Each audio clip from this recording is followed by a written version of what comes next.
이 서해는요, 어떤 구조물이나 이런 것도 설치하지 못하게 돼 있습니다. 지하자원 탐사 개발이라든가 높이 70m, 직경 100m 연어 양식장 2기를 설치를 했습니다. 우리 해경이 접근을 했는데 중국이 막아섰죠. 어업 양식이 필요하면 중국 영해에다가 하면 문제가 없죠. 연어 양식장이다라고 중국 측의 주장과 달리 폐석유 시추선 모양이다. 우리는 국제법적 원칙에 따라서, 근데 중국은 인구수 비례대로 사실은 북한하고 중국은 나름대로 정한 게 있어요. 동경 124도 선이에요. 그렇게 들어와 버리면 서해 바다의 한 70몇 %가 중국의 바다가 되는 거예요.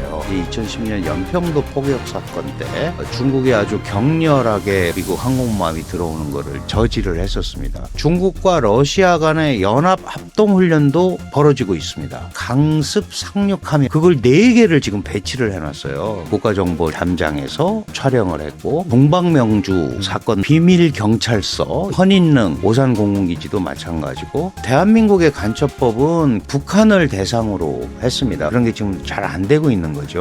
여론전, 심리전, 법률전, 이게 3전이거든요. 근데 우리는 그런 법이 없어요. 중국은 30만 정도의 해상 민병대 운영을 해요. 보통 때는 어선입니다.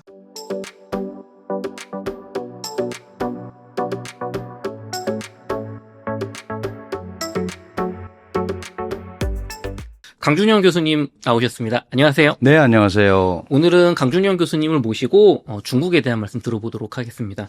교수님, 중국이 우리나라 서해에 지금 구조물을 설치를 하면서 이게 굉장히 큰 이슈가 되고 있는데, 좀 어떤 일이 일어나고 있나요? 뭐 사실 자기 영해에다가 하면은 우리가 뭐라고 할 말은 없죠. 근데 이제 잘 아시다시피 그 서해는 한국과 중국이 바다를 공유하고 있고, 또 북쪽으로는 이제 우리 NL 선을 기준으로 북한도 관여가 돼 있잖아요. 네.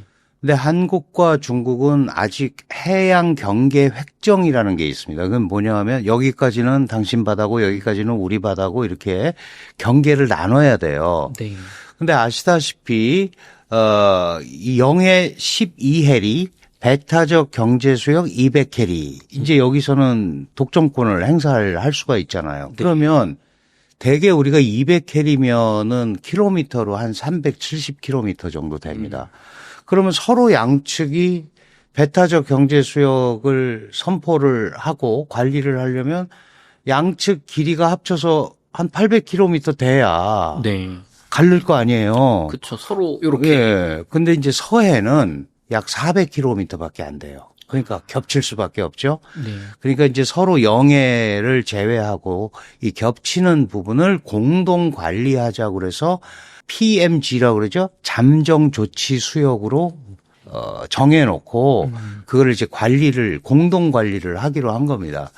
해양 경계 획정이 안 돼 있는 가운데 2000년에 양국이 서로 이제 어업 협정을 맺었고, 이 어업 협정을 통해서 잠정 조치 수역을 설정해 놓고 거기는 이제 공동어로 상호 관리하에 그 공동어로가 가능하고 이렇게 되게 돼 있어요. 근데 잠정 조치 수역은 기본적으로 양측이 공동으로 관리를 하는 거고 바다잖아요. 네. 그러니까 어업, 그다음에 항행 이외에는 거기에 어떤 구조물이나 이런 것도 설치하지 못하게 돼 있습니다. 그러니까 예를 들어서 뭐 지하자원 탐사라든가 뭐 이제 이런 거 뭐 개발이라든가 네. 이런 게 안 되게 돼 있는 지역이에요. 네. 그런데 중국이 그 잠정 조치 수역, 물론 이제 중국 측에 가까운 잠정 조치 수역이죠. 거기에다가 연어 양식장이라는 이름으로 이제 2기를 설치를 했습니다. 선란이라고 부르는 1호, 2호인데 이 서해는요, 다른 바다와 달리 바다 깊이가 그렇게 깊지 않아요. 200m, 뭐 190m 이 정도밖에 안 되고, 그 가까이 가면 상당히 많은 이제 암초들이 있는데, 이게 예를 들어서 그런 데다가 높이 70m, 직경 100m 막 이런 거를 지금 구조물을 놓은 거란 말이에요. 그러다 보니까 이거가 저희가 생각할 때는 이게 예전에 뭐 남중국해라든지 특히 베트남하고도 또 분쟁이 있었잖아요. 그쵸. 이런데 보면 이런 구조물을 설치해서 기득권을 주장하고 그래서 이제 소위 그런 시설물들의 존재 그리고 그거에 이 관할권이 자신들한테 있다고 하면서 기정사실화하는 이제 이런 패턴들이 남중국해나 동중국해 이런 데 좀 있었습니다. 네. 그래서 이제 그런 데 대한 우려를 하는 거죠. 그리고 우리는 그래서 무슨 시설인지 모르니 좀 우리한테 보여달라. 그래서 우리 해경이 접근을 했는데 중국이 막아섰죠. 그래서 해경이 이제 대치하는 상태까지 이르렀고 그러더니 보도에 따르면 그 시설물이 연어 양식장이다라고 주장하는 중국 측의 주장과 달리 이게 중동 지역에서 쓰던 폐석유 시추선 모양이다. 근데 실제로 이제 옛날에 썼던 거니까 지금 시추를 하거나 그런 건 아니겠죠. 네. 그러나 그런 형태로 구조물을 설치했고 그러면 그 구조물을 관리하기 위한 구조물을 또 설치를 했단 말이에요. 거기에 보면 이제 헬리콥터 같은 게 내릴 수도 있고 네.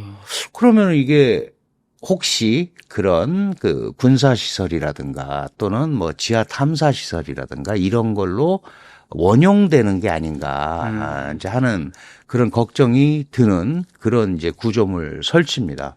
그러니까 저희가 얘기할 수 있는 거는 만약에 그런 어업 양식이 필요하면 중국 영해에다가 하면 문제가 없죠. 중국 거니까. 그렇죠. 그런데 왜 하필 PMG 이 잠정 조치 수역 상호 관리하기로 한 잠정 조치 수역에 들어와서 했느냐. 그러면 이게 다른 의도가 있는 거 아니냐. 그래서 이제 우리가 우려를 하고 긴장을 하는 거다. 이렇게 보시면 될 것 같아요. 교수님 말씀해 주신 것처럼 연어 양식장 필요면 중국 바다에 하면 되는데 지금 의심이 가는 거잖아요. 근데 요 의심이 그냥 나온 게 아니고 과거 남중국해나 동중국해의 중국의 이런 행태를 보면 이 확인될 만한 근거가 좀 있다면서요. 그렇죠. 이게 이제 중국 우리가 보통 뭐 이런 그 조금씩 접근해서 많이 들어보셨을 거예요. 살라미 전술. 이렇게 조금씩 잘라서 이 뭔가 자신들의 그 요구사항, 목표사항을 달성하는 이 살라미 전술이기도 하고요. 또 하나는 이제 양배추 전략이라는 게 있어요.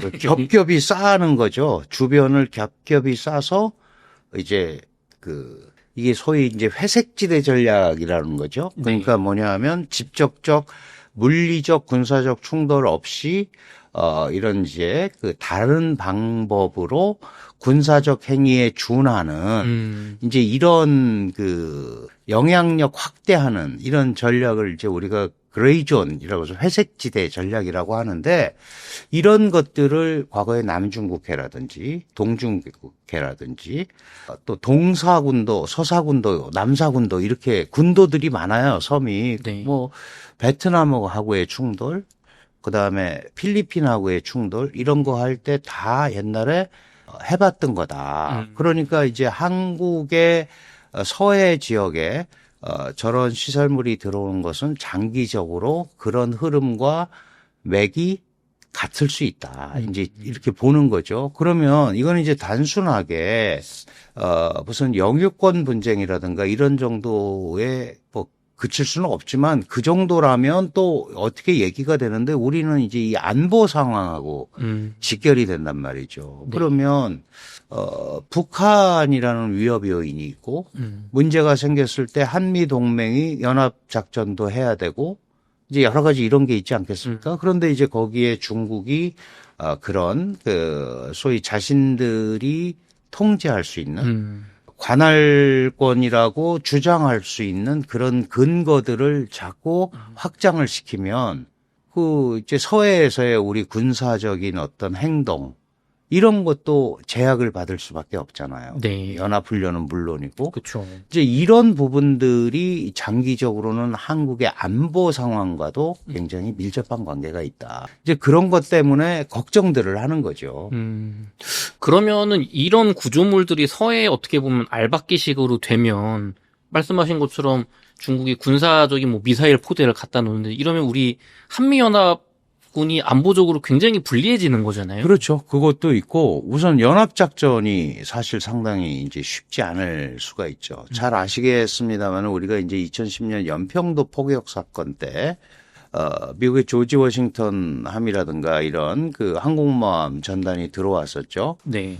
중국이 아주 격렬하게 우리 서해로 그 미국 항공모함이 들어오는 거를 저지를 했었습니다.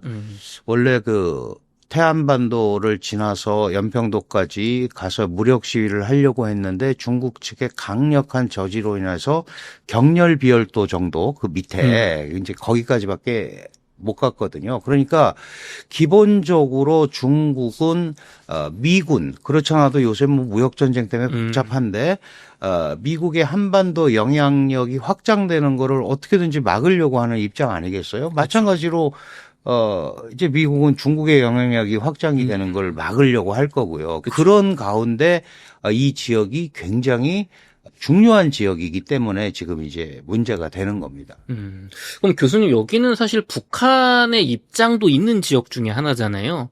북한은 그럼 중국의 이런 조치에 특별한 뭐 반응이 좀 있을까요? 북한은 거기에 대해서 지금 이제 얘기를 할 수가 없죠. 왜냐하면 남북 분계선이라는 게 있잖아요. 그 북방 한계선 우리가 NLL이라고 하는 건데 네. 이거는 이제 남북한 간에 이제 맺은 거예요. 잠정적으로. 네.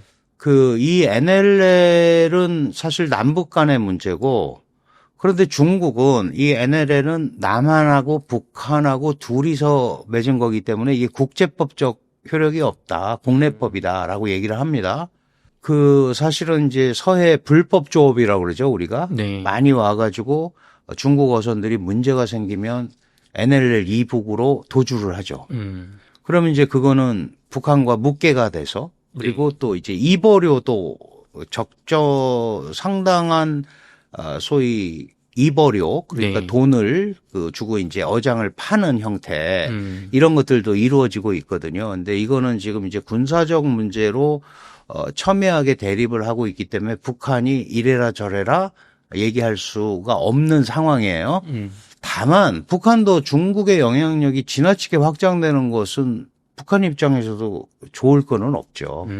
이제 이 구조물 얘기가 나와서 또 말씀을 드리는 건데 사실은 북한하고 중국은 1961년도에 그 해상 경계를 나름대로 정한 게 있어요. 그게 이제 동경 124도 선이에요. 네. 근데 이제 한국과 중국은 잠정조치 수역의 중간선이라고 해서 그게 대개 124도 30분입니다. 네. 근데 124도를 기준으로 하잖아요. 그러면 이제 우리 쪽으로 30분만큼 더 들어오는 거예요. 그런데 그게 약 한 70km 정도 됩니다. 바다가. 야. 그러면은 그렇게 들어와 버리면 서해 바다의 한 70몇 %가 중국의 바다가 되는 거예요. 중국의 관할에 있는.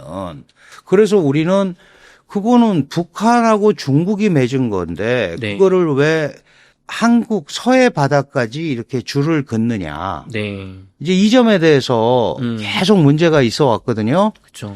중간선이라는 거는 이제 가운데선이라는 뜻이잖아요. 그렇죠. 그런데 중국은 중간선을 어떻게 주장하는 거냐 하면 자기네 해안선이 훨씬 길고 인구도 많고 배가 많아서 한국같이 해안선이 짧고 인구도 없는데 그거를 동등하게 1대1로 중간선 가운데선을 하는 거는 이건 문제가 있다.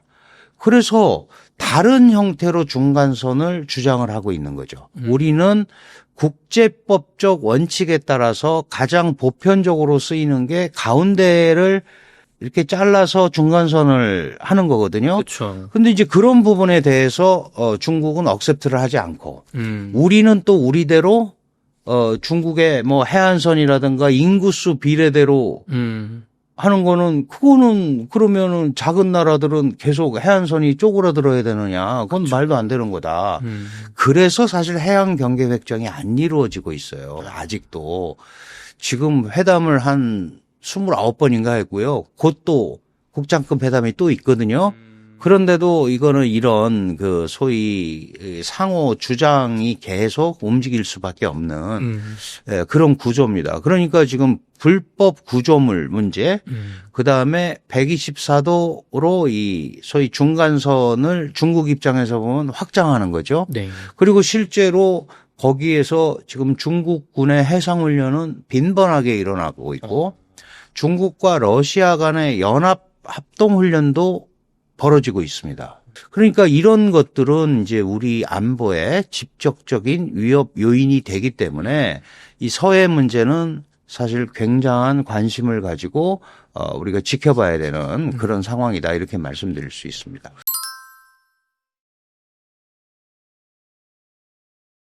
교수님 말씀해 주신 것처럼 중국이 지금 우리나라 안보에 직접적인 위협을 가하고 있는데 최근에 우리나라 오산 공군기지에서 중국인 이제 학생이라고 주장을 하는 그런 학생들이 우리나라 군사 시설을 어떻게 보면 스파이처럼 카메라에 많이 촬영을 하고 전투기도 찍고 이런 일이 있었거든요. 사실 미군 기지까지 촬영을 했다고 하는데 공교롭게도 부모님이 공안이다 이런 일이 있다고 하는데 이건 좀 어떤 사건인가요? 뭐 사실 명확하게 그런 이제 전후 관계가 밝혀지지 않았고 그 법적으로도 어떤 상황인지 모르기 때문에 좀 조심스럽습니다만은 이미 우리가 몇 번 그런 경험이 있었잖아요.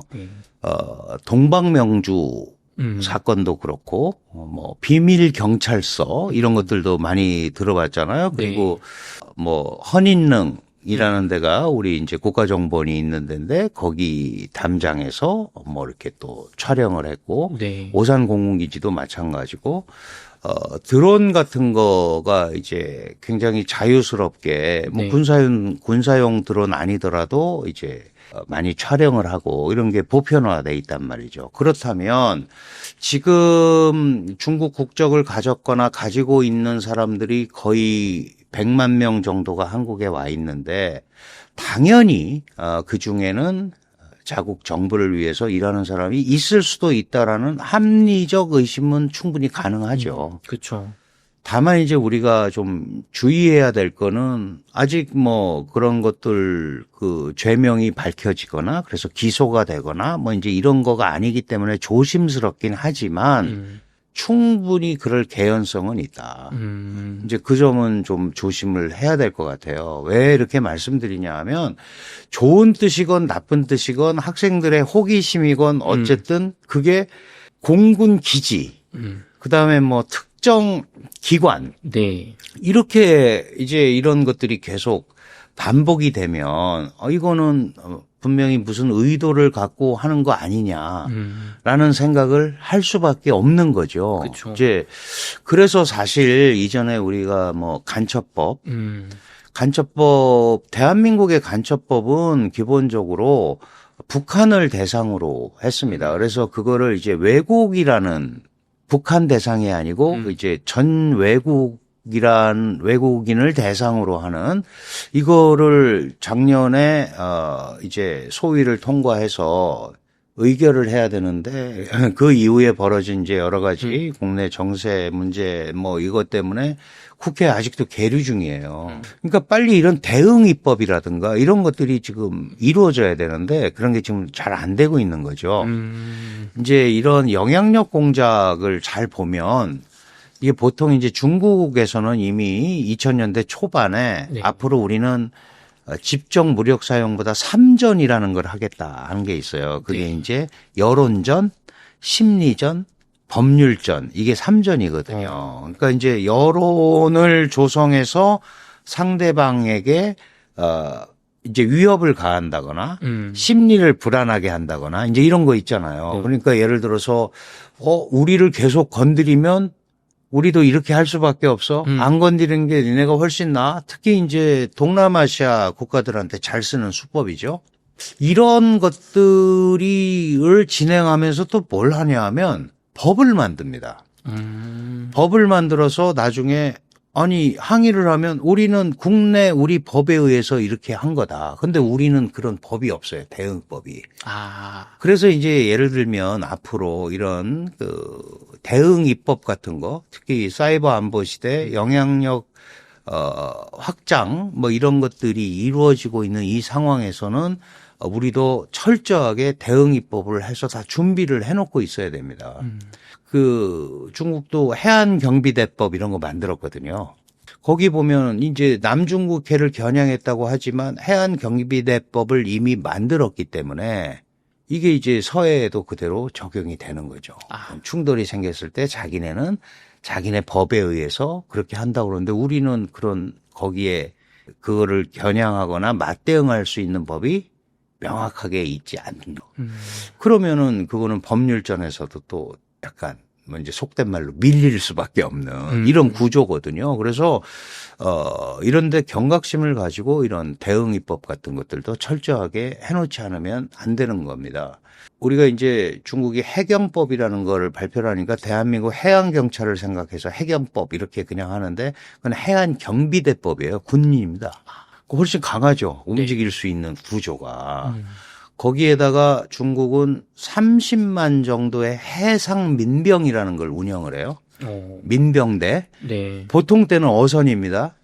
그런데 이제 특정한 문제가 생기면 정보라든가 네. 이런 거를 이제 제공해 주는 민병대라는 이름의 민간 군이 형성이 되는 거죠. 그게 한 30만 명이 지금 움직이고 있다. 이렇게 지금 알려져 있고 예전에 이제 우리 이어도가 영토 문제는 아니지만 이어도는 잠정조치 수역하고 아무 관계가 없어요. 그냥 다만 공해예요. 공해.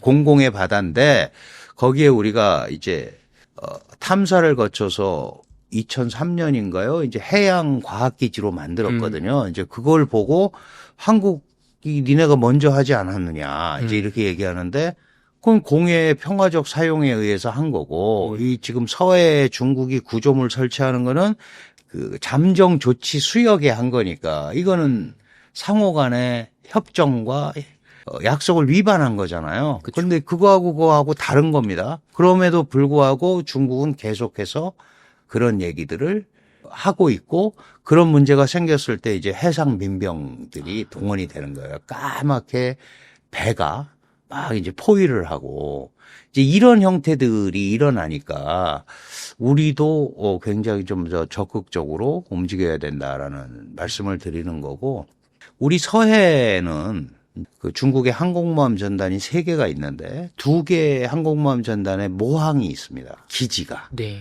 그다음에 그 항공모함 형태를 띠고 있지만 이제 경항공모함이라고 할 수 있는 강습 상륙함이라는 게 있어요. 네. 그걸 4개를 지금 배치를 해놨어요. 북양점 그러니까 북양 함대죠. 이제 북쪽 함대에다가 그러니까 지금 서해 지역은 중국의 해상 군사력이 본격적으로 투영되고 있는 지역입니다. 근데 이제 상대적으로 우리는 굉장히 그런 게 약하잖아요. 그래서 이런 부분을 앞으로 어떻게 우리가 대응 전력 내지는 대응 입법을 해서 관리를 할 건지 이런 게 지금 굉장히 중요한 시기다 이렇게 말씀드릴 수 있습니다.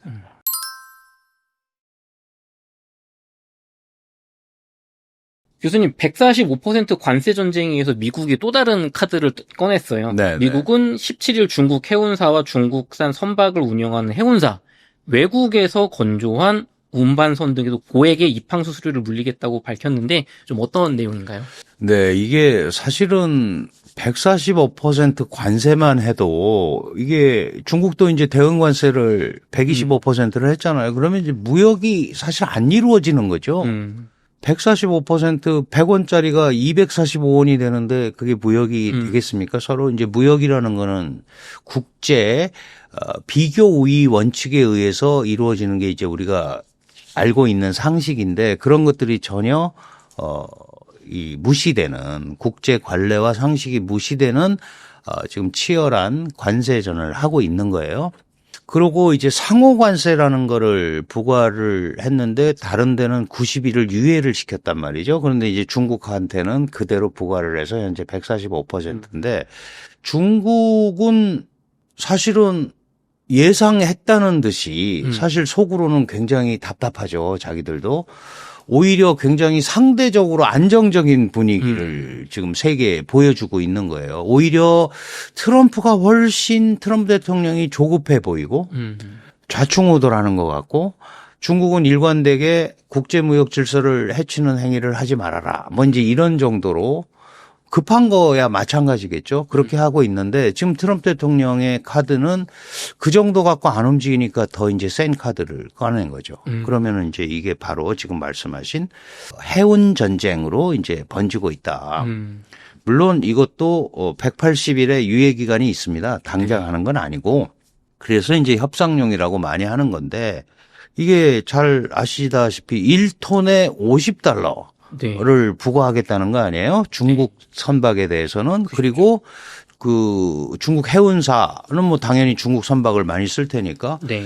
다른 해외 다른 타국 다른 국가 해운사도 중국 배를 쓰면 톤당 $18를 부과하겠다 이렇게 되는 거예요. 지금. 그러니까 이게 지금 무슨 얘기냐 하면 톤당 배가 작지 않잖아요. 뭐 몇천 톤, 만 톤, 그렇죠. 몇만 최소 톤 몇만 톤 이렇잖아요. 그러면 이제 일반적으로 항만 이런 들어오는 이 수수료가 대개 100만 불에서 150만 불 정도가 됩니다. 한 번 입항할 때마다. 그럼 그 돈이 15억, 20억이잖아요. 그게 또 고스란히 코스트에 반영이 될 거 아니겠어요? 그렇죠. 그러면 지금 그렇지 않아도 관세가 이러고 있는데 그 돈까지 부과가 되면 사실 무역을 하기가 굉장히 어려운 상황이 된 겁니다. 어쨌든 이거를 했는데 이거는 이제 트럼프 대통령 입장에서는 전 세계가 중국 조선이 장악을 하고 있다라는 이제 판단을 하는 거고요. 네.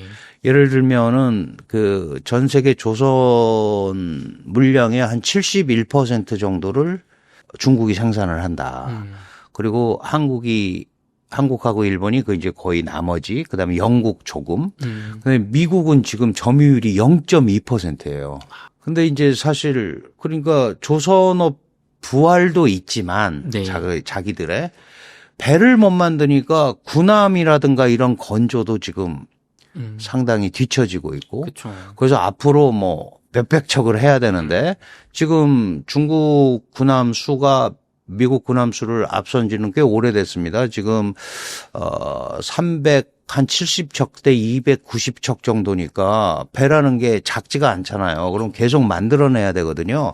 그런 의미에서 이제 트럼프 대통령이 한국 조선업과의 협력, 그다음에 이제 수리 뭐 이런 것들도 우리한테 맡기고 그래서 우리 한화오션이나 이런 데는 이제 한 그 조선소를 인수해서 수리를 시작을 했고 그다음에 그 현대중공업 네. 여기도 이제 중국의 방산 소위 조선소와 기술 협력을 맺고 이제 이렇게 지금 가고 있는 거죠. 그러니까 중국이 국제사회에서 엄청난 영향을 발휘하고 있는 것 중에 하나인 조선업 분야도 이제 트럼프 대통령은 타격을 입히겠다.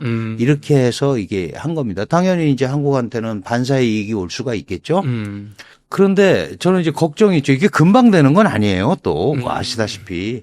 그러면 그래서 한국이 독점적 지위까지는 아니지만 상당한 뭐 공급, 미국에 대한 공급도 하고 이렇게 됐을 때 네. 과연 또 가만히 있겠느냐. 우리가 준 거고 너희가 이렇게 만들어서 미국한테 팔아서 니네가 돈을 많이 버니까 또 이제 새로운 이제 공격이 올 수가 있는 거고 또 하나는 중국 쪽에서 말씀이신 거죠? 미국에서 그렇죠. 트럼프 대통령이 예를 들어서 내가 줘서 네. 내가 돈 많이 벌었으니까 돈 더 많이 내라. 아, 한국 좀 내. 근데 이렇게 가능성도 있고 중국한테는 일반 상선 같은 경우는 그럴 수도 있지만 특히 이제 군함이라든가 네.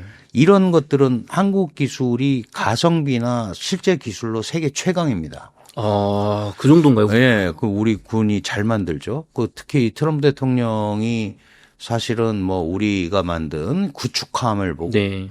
뭐 세계 최강의 구축함이다. 음. 이제 이런 얘기. 물론 이제 보고를 했죠.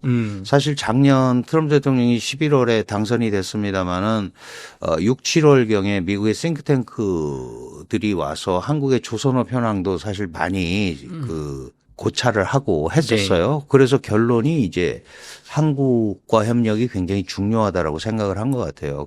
그리고 이제 일본인데 일본은 가성비가 조금 떨어진다. 그러니까 한국은 이런 특수 목적선, 네. 군함이라든가 그다음에 뭐 시추선, 석유 시추선, LNG 운반선 이런 데 대해서 상당한 기술 수준과 이 건조 능력을 가지고 있어요. 그다음에 중국이 또 굉장히 신경 쓰고 있는 북극 항로 개발. 그러니까 이제 이 남중국해 지나서 막 이런 데 가면 여기 허들이 너무 많잖아요. 네. 그러니까 중국이나 러시아가 저 뒤쪽으로 돌아서 오는 이게 이제 이쪽 남쪽 그 남중국해 지나서 인도양 이렇게 가는 항로보다 약 한 3,000km가 줄어들어요. 유럽 수출이나 뭐 이런 거 할 때. 그러니까 대개 이쪽에서 가면 한 16,000km 되는데 뭐 북극 항로를 이용하면 한 13,000km 이렇게 되니까 여기를 지나가려면 쇠빙선이라는 게 있어야 돼요. 빙하를 깨고 지나가야 되잖아요. 그렇죠. 그것도 우리 한국이 세계 최강입니다. 아, 그것도 최강이네요. 그러니까 물론 이제 그 기술상의 차이는 있지만 이렇게 우리가 조선업 분야에 대해서 가지고 있는 이런 부분들. 그러니까 트럼프 대통령 입장에서는 중국을 압박을 하고 제어를 하는데 그냥 아무것도 없이 압박을 하면 안 되잖아요. 그런데 이제 한국이 필요한 거죠. 이제 그런 면에서 대체제의 효과가 충분히 있고 그거는 대체제를 넘어서서 한국이 갖고 있는 기술 수준과 그다음에 건조 능력과 이런 걸 가지고 소위 K조선이라는 이름으로 이제 나갈 수 있는 그런 계기가 마련될 수 있다. 이렇게 또 볼 수 있는 겁니다. 그래서 항상 동전의 양면이죠.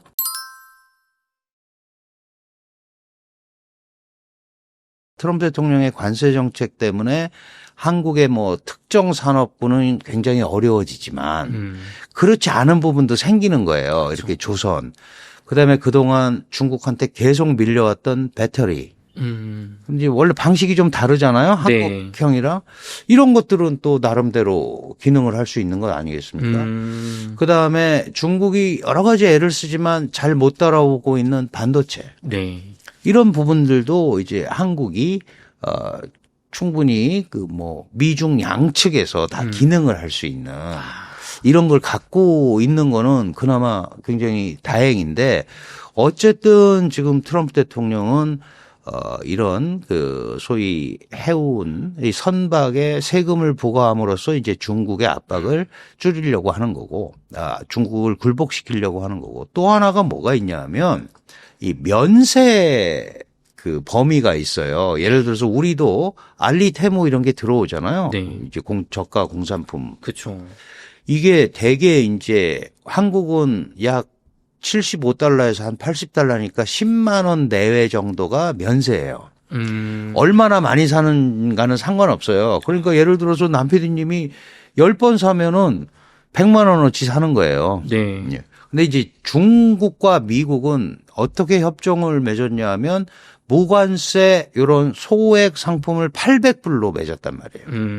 800불이면은 꽤 많은 돈이잖아요, 한 번에. 적지 않죠. 뭐 한 120만 원 정도 맞아요. 되는 거예요. 네. 몇 번 사는 거는 상관없어요. 그러니까 1,000만 원씩 살 수도 있는 거 아니에요. 그러니까 트럼프 대통령이 거기에 대해서도 무관세를 안 하겠다.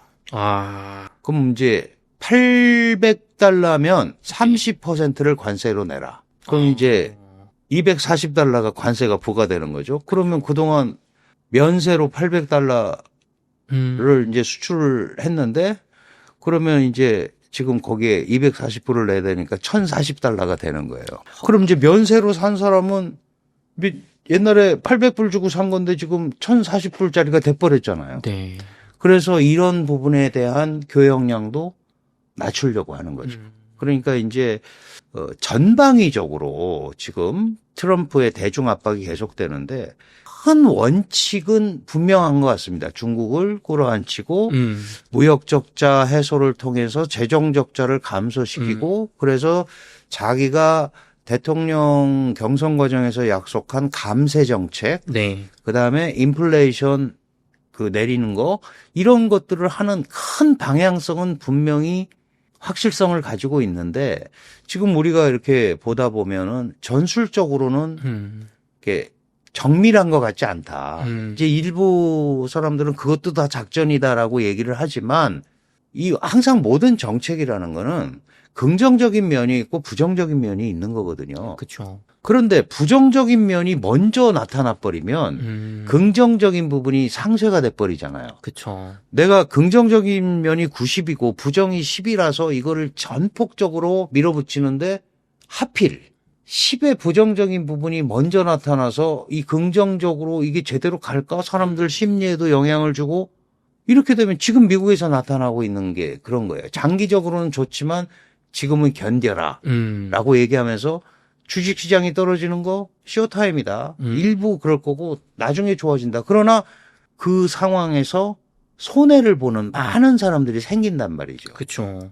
그리고 수출업자가 관세를 부담한다고 그랬는데 어쨌든 소비자 주머니에서 나가잖아요. 당장은 예, 그러니까 옛날에 1달러짜리가 갑자기 2달러가 되면 일부를 내가 내야 되는 거 아니에요. 우선 나중에 돌아오는 거는 둘째 치고 이제 이런 부분들 때문에 지금 트럼프의 소위 관세 정책이 방향성은 이해가 되지만 전술적으로 움직이는 데 대해서는 공감을 못 얻는 부분이 많이 생기고 있다. 이제 이런 것들이 전략적 명확성과 전술적 불확실성 이렇게 지금 꼬여 있는 거예요. 그러다 보니까 중국이 별로 안 놀래네. 그러니까 더 이제 중국을 직접적으로 겨냥한 이런 것들을 지금 움직이는 거죠. 그런데 중국은 예상했다는 듯이 훨씬 더 여유롭게 지금 물론 중국도 굉장히 답답하죠. 지금 컨테이너가 못 가고 있잖아요. 그렇죠. 그럼 내수에다가 그렇게 많은 거를 다 팔 수도 없는 거고 내수 경기도 진지하게 안 되고 외국에 팔으려고 많이 만드는 거잖아요. 네. 서방에서는 그걸 보고 특히 미국은 과잉 생산 때문에 그런 거 네. 아니냐라고 얘기하는 거고 중국은 과잉 생산이 아니고 우리가 그만큼 가격이라든가 이런 데 대해서 경쟁력을 갖고 있기 때문에 비교 우위 원칙에 의해서 우리가 만들어낸 거고 그래서 그걸 수출하는 건데 그게 뭐가 잘못됐느냐라고 얘기하는 겁니다. 네. 그러니까 이거는 이제 거인 간의 싸움인데 장기적으로는 중국은 미국한테 팔아야 되잖아요. 그렇죠. 팔아야 돈이 남는 거니까 이게 뭐 미국도 불리하지만 중국 못 팔게 되면 그것도 난감한 일이잖아요. 그렇죠. 그래서 사실 우리는 그런 걱정을 하는 거죠. 이게 미국에 못 팔면 우리한테 올 텐데. 그렇죠. 막 싸게 막 덤핑 쳐가지고. 덤핑처럼 동남아로 갈 텐데. 그럼 지금도 힘들어 죽겠는데. 그런 것들이 오면 한국의 소상공인, 유통, 이건 과연 어떻게 될까. 이런 거에 이제 고민을 하는 겁니다. 그렇다고 미국이 뭐 800불 상한선에 대해서 면세 없앤다고 그랬는데 우리도 갑자기 뭐 면세 없애겠다 이럴 수는 없잖아요. 그것도 다 협의에 의해서 한 거니까. 왜냐하면 무역이라는 거는 파트너가 있거든요. 우리도 중국한테 팔아야 되는 게 있잖아요. 그렇죠. 서로 있죠. 예. 그래서 그런 부분들 때문에 이게 섣부르게 막 이렇게 하기가 굉장히 어렵다. 근데 워낙 지금 세계 양강이 너무 세게 싸우니까 왜냐하면 이 두 나라 GDP가 전 세계 한 45% 되는 거예요. 전 세계 소비 시장도 한 45%를 하는 거예요. 한 절반은 예, 미국이 한 30% 전 세계 물자를 쓰고 중국은 한 15% 쓴단 말이죠. 이거 너무 큰 덩어리들이 국가들이 싸우다 보니까 다른 데가 굉장히 운신의 폭이 좁아지는 거예요. EU 같이 그게 27개 나라가 막 이렇게 잘 사는 이런 나라들이 어쩔 줄을 모르잖아요. 그러니까 이런 것들이 이제 전 세계를 불안하게 하는 겁니다. 근데 트럼프의 이런 압박은 결국은 압박을 당하는 나라들끼리 뭉치게 만드는 게 상식적이잖아요. 네. 너도 당했니? 나도 당했어. 이래서 공동으로 좀 모색을 해보자. 이게 사실은 이제 제가 가끔 이런 말씀, 이게 오랑캐들의 합창이라는 거 혹시 들어보셨어요? 중국이 중화제국을 운영할 때 주변 국가는 다 오랑캐잖아요. 근데 그렇죠. 중국이 너무 세니까 오랑캐들끼리 야, 우리가 힘을 합쳐야 저기 중화제국하고 대항이 돼. 라는 생각을 한단 말이죠. 그 오랑캐들의 합창인데 지금 보면 미국이 제국이야. 그리고 미국한테 당하는 나라들이 오랑캐들의 합창처럼 된 거예요. 그거를 이제 중국이 빈틈을 파고들어서 나를 따르라. 내가 이걸 하겠다. 그래서 요새 이제 시진핑 주석의 동남아 방문, 뭐 EU와의 회담 진행, 뭐 이제 이런 것들이 그런 차원에서 이루어지는 거거든요. 그러니까 미국의 압박 정책에 의해서 틈이 생긴 우방국들, 뭐 이런 데 있잖아요. EU도 마찬가지고 우리도 마찬가지고. 그래서 중국의 접근 공세 이런 것들이 지금 활발하게 일어나고 있는 상황이다. 우리한테도 한국, 일본, 중국 세 나라 이제 상무장관, 외무장관 회담을 하잖아요. 네. 그래서 트럼프 대통령 기자회견 때 어느 기자가 물어보지 않았습니까? 그 한중일 세 나라가 합치서 뭐 회의도 하고 그런데 어떻게 생각하냐? 나 걱정 안 한다. 이제 그렇게 표현을 했거든요. 어느 누구도 미국에 도전할 수는 없다. 그러나 중국은 그렇게 해서라도 일단 분위기를 잡아야 되는 거예요. 네. 그리고 지금 11월 달에 에이펙을 하잖아요. 그렇죠. 그러면 시 주석이 오든 뭐 저는 올 것 같은데 트럼프 대통령은 올지 안 올지 모르지만 트럼프 대통령이 오면 그래서 또 시 주석이 와야 되고 네. 트럼프 대통령이 안 오면 없는 데서 내가 그 세계를 끌고 가는 걸 보여줘야지 또 오는 거고. 그다음에 내년에 중국에서 에이펙이 열려요. 그러면 다음에 열리는데 안 오고 그다음에 당신들 오시오 초청하기도 어렵잖아요. 그래서 이제 여러 가지 분위기상 지금 그 시진핑 시스템도 굉장히 어려움을 겪고 있지만 어쨌든 미국의 강력한 압박 정책이 오히려 상대적으로 중국의 안정성 이거를 띄워준 면이 분명히 있고 또 하나는 시진핑 지도부는 이거를 애국주의와 연결할 수 있죠. 우리가 원래 이거 아니었는데 미국이 하도 못 살게 굴어서 우리가 똘똘 뭉쳐야 된다. 이제 이렇게 갈 수도 있는 거예요. 그쵸. 그러니까 그런 면에서는 혹시 트럼프 대통령이 그런 것까지 이렇게 확산되는 거에 대한 고려 네. 이런 것들이 좀 부족하지 않았나. 물론 이제 항상 이건 단기적인 거고 장기적으로는 미국이 이길 거고 중국이 굴복할 수밖에 없다라고 얘기를 하지만 이 버티는 과정에서 미국 국민들 그다음에 전 세계가 굉장히 불확실성 속에서 걱정을 하고 있는 이런 분위기를 만드는 거는 이거는 어쨌든 무슨 이유를 대더라도 정상적인 상황은 아니잖아요. 이제 그런 게 걱정이 되는 겁니다. 네, 좋습니다.